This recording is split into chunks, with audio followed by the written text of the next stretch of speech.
Welcome back to the channel where we help you use digital strategy to transform your marketing for your online business. And today we are going to talk about the digital marketing framework. And what this is really just the structure and kind of the planning that you need to incorporate all the digital elements so that way you can increase your revenue. So the revenue framework includes things like strategy, you've got your branding, you've got web design, content, analytics, and then you've got to promote your content, your website, and that either could be through advertising, social media.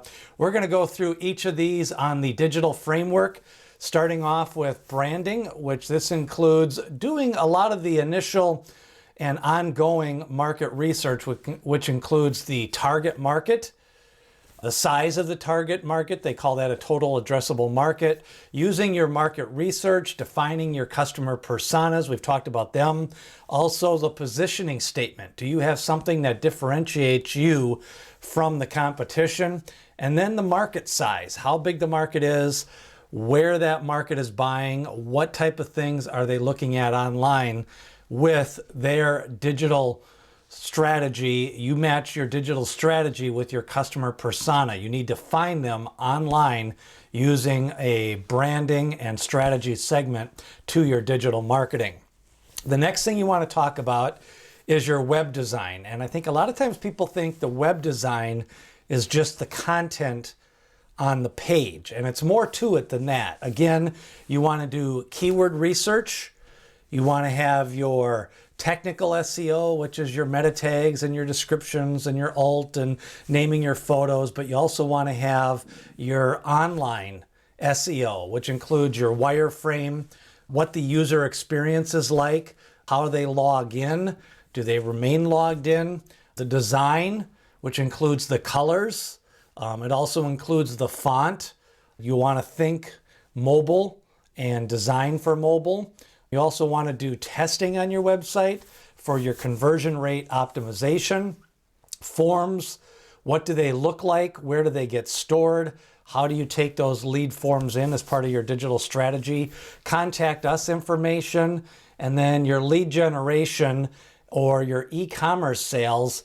What are you doing to track those and optimize those? And again, with web design, it's kind of like your marketing and advertising. It's kind of a never-ending cycle. And I think a lot of times people get caught into, they put the website up and they think they're done. And really, you should be iterating and updating your website on a quarterly basis. And if you've got more of an e-commerce website, putting your specials up there, updating your landing pages, getting new photographs, anything like that to maximize that customer experience. The next thing we're going to talk about is content. Yes, content is part of your digital marketing framework. This includes your brand story, your testimonials, reviews, your publishing schedule, keywords that you want to rank for, updating content that's been successful in the past. So, semi-annually, yearly, take a look at your most read content, either update that content or do variations on that content. You want to keep on kind of that 80-20 rule. You want to keep on promoting and working in the content that is the most read and the most viewed on your website and making more and additional content that fits that niche. And again, a lot of times it's that niche inside the niche for your digital strategy.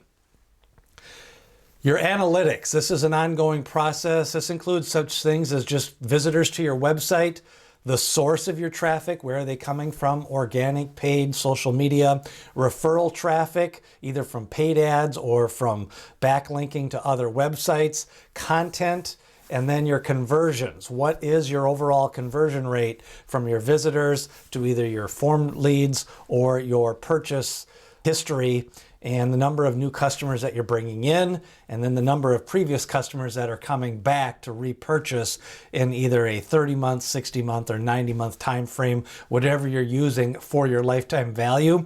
If you're keeping track of login information, how often they log in, and the frequency that they log in, that is important analytics. And again, it's always analyze, then set up a new plan, reiterate, analyze again. You're constantly optimizing your analytics. And the final factor in your digital framework is your promotion. Once you have your content, you need to promote it and get it out there either through social media.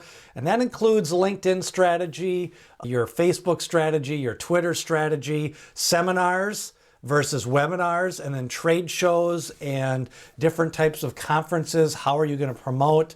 It includes everything from the swag that you might bring to those conferences and some of the different marketing materials, brochures, digital materials, everything, digital downloads and things like that to promote your content on your digital framework. So again, overall, your awareness for your digital strategy is branding, analytics, your website, your lead generation, but you definitely want to constantly be reiterating and optimizing your conversion rate optimization. That is a look at the digital framework.